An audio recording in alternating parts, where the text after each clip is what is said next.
Assalamualaikum warahmatullahi wabarakatuh. Salam sejahtera untuk kita semua. Bagaimana kabar Bapak Ibu, para PNS, TNI, Polri, P3K maupun para pensiunan? Tentu saja semoga dalam keadaan sehat walafiat, tetap semangat di dalam menjalankan aktivitasnya, dan semoga Bapak Ibu selalu sukses.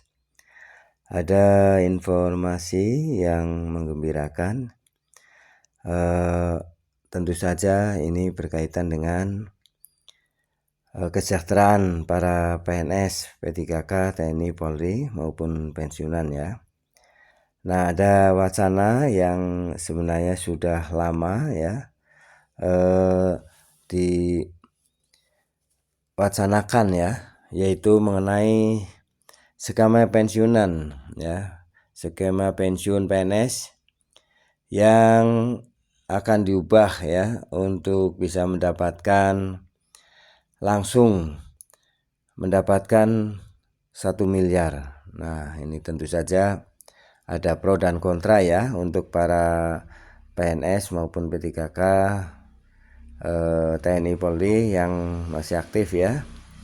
Apakah mau diterapkan dengan sistem yang langsung mendapatkan uang pensiunan sebesar 1 miliar ataukah mendingan per bulan? Nah, itu tentu saja di kalangan PNS maupun P3K, TNI, Polri ini jadi perbincangan ya.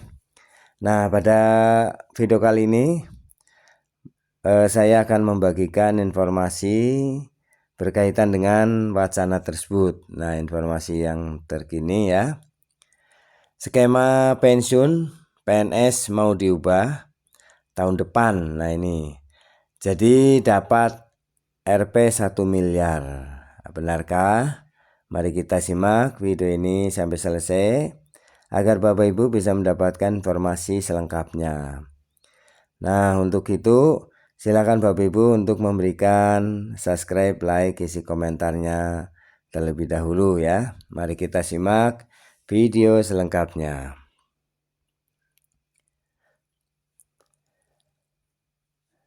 Dari Jakarta ya, CNBC Indonesia. Pemerintah berencana mengubah kebijakan uang pensiun aparatur sipil negara (ASN) pada 2025. Sebagaimana tertuang dalam kerangka ekonomi makro dan pokok-pokok kebijakan fiskal KEM PPKF 2025 di edisi pemutakhiran. Rencana pengubahan skema pensiunan ya ASN termasuk PNS ini sebetulnya telah lama diagendakan pemerintah. Pada tahun 2021 misalnya skema dana pensiun PNS ingin diubah dari yang selama ini menggunakan skema pay as you go menjadi full funded ya, maksudnya full funded.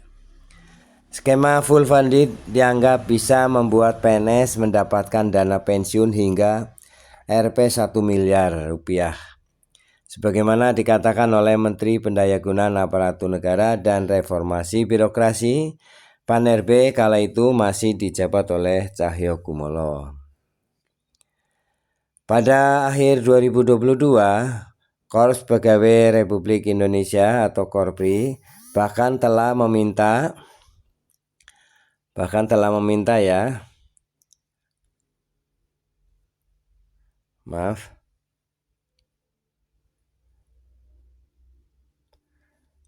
Bahkan telah meminta apa yang diharapkan oleh Korpri saat itu ya, yaitu telah meminta pemerintah untuk segera merealisasikan skema iuran pasti atau full funded.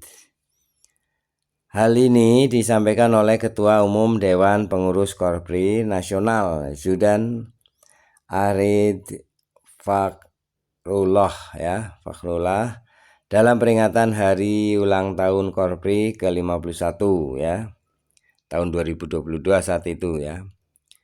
Dalam kesempatan yang berbahagia ini,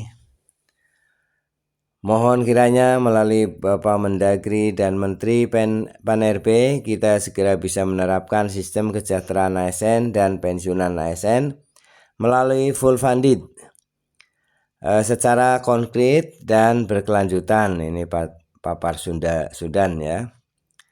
Dikutip dari Civil Apparatus Police Brief BKN berjudul Konsepsi Pembiayaan dan Pola Jaminan Pensiunan PNS terbitan September 2017.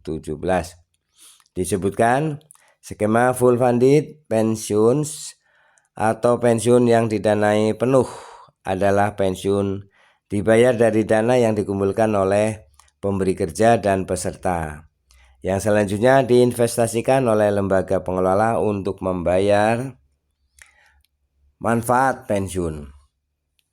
Sedangkan Pay as you go pensions merupakan sistem pembiayaan pensiun PNS saat ini yang didanai sepenuhnya dari APBN.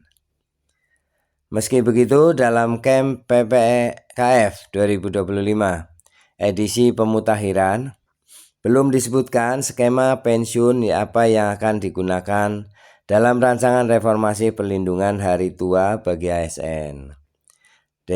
Dokumen itu hanya menyebutkan arah ke reformasi program pensiun bagi pegawai ASN ke depan akan terbagi ke dalam dua kelompok besar, yaitu perubahan skema program untuk PNS existing ya, dan dua pengembangan program baru untuk PNS baru dan P3K.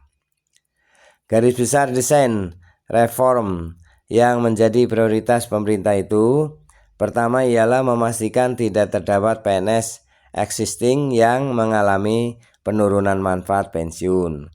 Untuk itu, program pelengkap dengan skema iuran pasti yang berbasis take home pay (THP) menjadi alternatif utama pemerintah.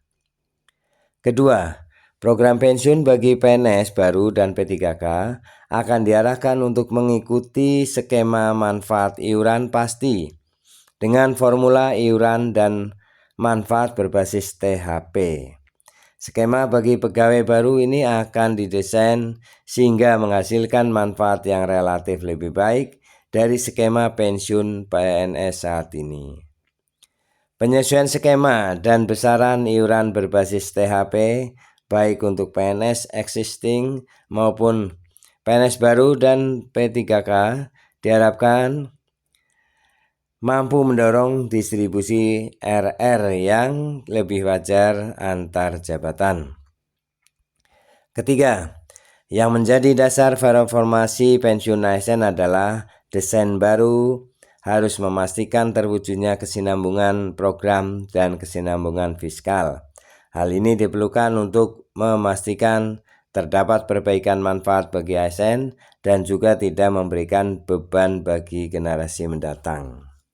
Keempat, desain reformasi akan membagi beban pensiun antara pemerintah pusat dan pemerintah daerah. Hal ini sesuai dengan prinsip bahwa pemberi kerja merupakan salah satu penanggung jawab dalam memberikan manfaat pensiun kepada ASN. Nah, perubahan besaran dan formula iuran serta perubahan skema dan formula manfaat akan diputuskan pemerintah dengan tetap mempertimbangkan kemampuan APBN dalam mendanai, kemampuan ASN dalam mengiur perbaikan manfaat, kesinambungan program dan ketahanan fiskal baik masa kini maupun masa mendatang ya. Dikutip dari dokumen Camp PPKF. Kebijakan reformasi pensiun ASN ini didasari adanya risiko penyelenggaraan program pensiun bagi para abdi negara saat ini. Pertama, manfaat pensiun yang diterima oleh pensiunan PNS relatif masih rendah dan dalam tren terus berkurang dibandingkan manfaat yang diterima PNS beberapa dekade yang lalu. Kondisi ini tidak lepas dari formula perhitungan iuran maupun manfaat dari skema pensiunan saat ini yang berbasis pada gaji pokok dan semakin bertambahnya rasio tunjangan kinerja terhadap total penghasilan PNS. Ya, ini dikutip dari dokumen Kem PPKF. Kedua, terdapat kesenjangan tingkat replacement ratio atau RR antara jabatan ya. RR cenderung lebih rendah untuk tingkat jabatan yang lebih tinggi. Contohnya, pensiun pejabat eselon 1A hanya menerima manfaat pensiun kurang dari 10% dari penghasilan terakhir. Selain perlindungan hari tua yang kurang memadai, rendahnya RR juga ditengarai menjadi salah satu pendorong perilaku koruptif, sebagaimana temuan Komisi Pemberantasan Korupsi dalam kajian pada tahun 2018 ya. Ketiga, pemerintah menganggap penyelenggaraan program pensiun saat ini yang mengikuti skema manfaat pasti dengan pembiayaan pay as you go, yakni manfaat pensiun yang sepenuhnya menjadi beban APBN, berpotensi untuk terus meningkatkan resiko fiskal ke depan seiring dengan tren population aging. Beban ini diperkirakan akan terus meningkat. Nah, memperhatikan berbagai tantangan itu, pemerintah menyadari bahwa reformasi program pensiun ASN merupakan suatu kebijakan yang bersifat urgen untuk segera ditempuh, tulis pemerintah dalam dokumen Kem PPKF. Jadi, kesimpulannya Bapak Ibu, ini sedang dikaji demi perbaikan para pensiunan ya. Agar lebih besar manfaatnya ya dan lebih sejahtera. Untuk itu kita berdoa semoga pemerintah bisa menempuh ya kebijakan yang lebih mensejahterakan para pensiun di tahun 2025. Terima kasih Bapak Ibu telah menyimak video ini, semoga bermanfaat. Jangan lupa subscribe, like, isi komentarnya, dan share video ini ke grup lainnya. Sampai jumpa kembali. Assalamualaikum warahmatullahi wabarakatuh.